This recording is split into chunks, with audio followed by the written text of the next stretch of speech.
The daily struggles of an alcoholic. When I think back to the dark days of 5 years ago and beyond and compare my life today, I don't actually know how I managed to live a day in the state I was in, because the comparison is so far, the divide is so wide, it's incredible. Because back in the day when I was hugely dependent on alcohol, it was purely an existence at best. Now, people might think, oh, you're over it now. You're never over it. You're never over the trauma of that. Because a successful life is ruined by alcohol, and it kills people as well. It also debilitates people. A lot of people who aren't enjoying life because of alcohol, because they've got medical issues such as pancreatitis, or they've had strokes, heart attacks, accidents, all this sort of thing. So it's not just the death rate, which is increasing actually, especially in females. It's all the other things, the ancillary cost basically of it, financially, emotionally, physically, all this sort of thing. But daily struggles range from physical actually not being able to get out of bed, emotional stress, trauma, depression, all this sort of thing. And a typical day for me, as I've mentioned before, we're going into a little bit more detail here really. I don't think for years that I actually slept with a bit of maybe peace of mind. I was full of regret, remorse, guilt, hated myself, hated my life. And this is the sort of thing that alcohol will do. It will take everything from you. It's an addiction, and I've heard people say alcohol and drugs. I think it's drugs. Alcohol is a drug, and it's as simple as that.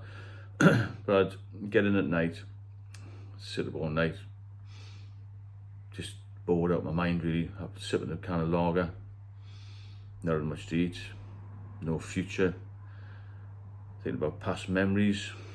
I was completely trapped by alcohol. I could get out now and again. I've got a taxi. That was always to a pub. I didn't feel well when I was walking around. I felt unsteady. I felt everyone was looking at me. Every minute that passes, you can feel every second tick. That's how bad it is.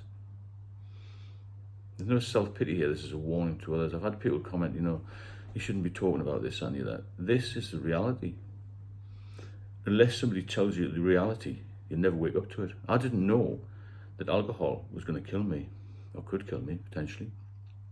It probably will in the future, because once your body's damaged, it's damaged, isn't it? And it is a warning to people to cut down, to stop, because there's a lot more people than you think dependent on alcohol. They're not all in hospital. There's people walking around. There's a lot of functioning, so-called functioning alcoholics around. But it will catch up with them. It definitely will. And a lot of youngsters, they say youngsters aren't drinking as much. The youngsters are drinking different things. They're drinking wine, they're drinking cocktails and all this sort of thing. Back in my day, which is a long time ago, there was beer, lager. Women used to drink lager and black, things like this. Maybe have the odd gin and tonic. Now they're on shots. I've never ever had a shot in my life of anything. I drank mainly lager. Wasn't a spirit drink. I never like wine. So ingesting all this stuff, this poison is getting stronger and stronger. In my day, I think the beer was about 3.6%. You got some lagers up to 6.5%, 7%. Craft ales, 7 and 8%. It's a lot of poison going into your body, isn't it? So my day would start midday, probably a bit later. I'd just sit around, try and get a wash. The flat was in a state of complete disrepair. No hot running water, no boiler, no heating. I actually got my daughter, it sounds a bit strange, I got my daughter to buy me a onesie, those things like a pyjama thing. It was a tiger. I'll never forget it. I used to sit in that, feeling down. I didn't feel sorry for myself. I felt, why am I feeling so physically weak? Where's my strong mind gone? Where's my courage gone? Where's my fire, my mojo? Everything had gone. I was a shut off my former self. The man on a quarter, I'd lost all the muscle mass I had. I'd lost my will to live, all because of alcohol, nothing else. So I've come through it and I'm back to where I used to be. I feel like I'm 25 again. Obviously I'm not, but my mind's clear. I've got a great partner, a great relationship with my mother. Sadly, my dad passed away 3 years ago. I was 92, which is a massive age. My family's got a lot of longevity. Whether I'll meet that, I don't know. I've abused my body a lot. So your day is basically just looking at getting the next hour over with and hoping you're going to feel better, but you never do feel better.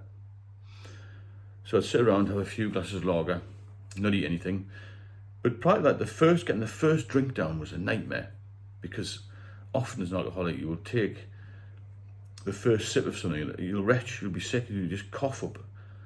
For hours, you used to cough up bile, just little bits of yellow fluid, and in the end, you'd cough so much, you'd be coughing up blood. Not a pretty sight, is it? And this needs to be told, this warning has to go to people. So you start doing that, and then I could never really stand the taste of alcohol, but I knew I had to have it.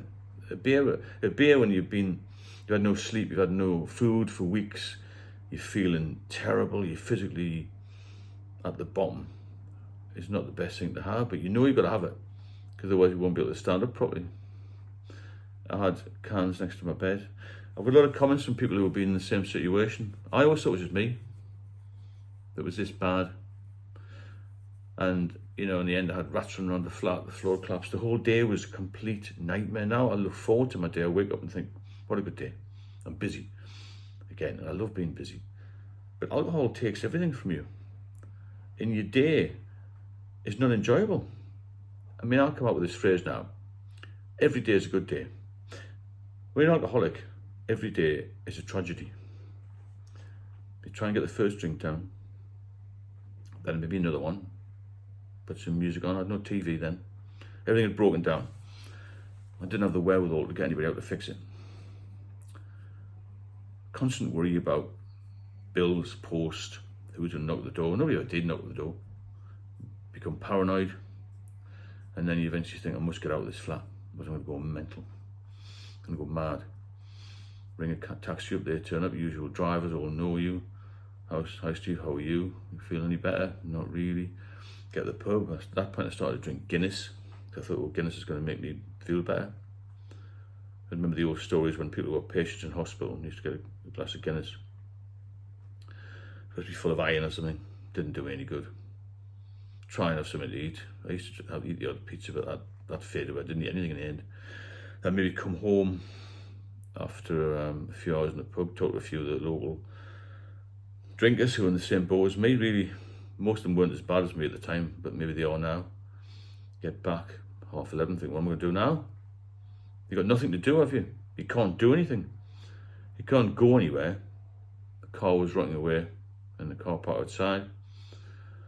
I couldn't drive anyway. I could hardly walk.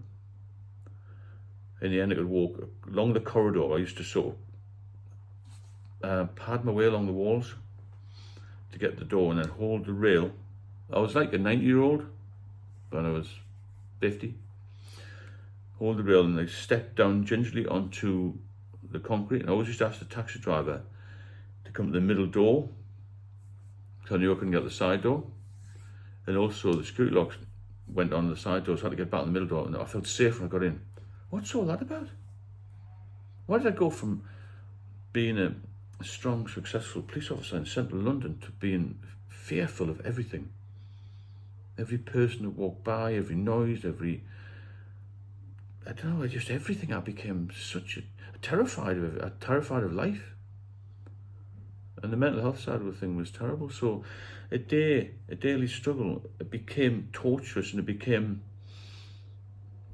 I'm going to say it now really, it became virtually suicidal. I can understand, I never understood this, why somebody would take their own life.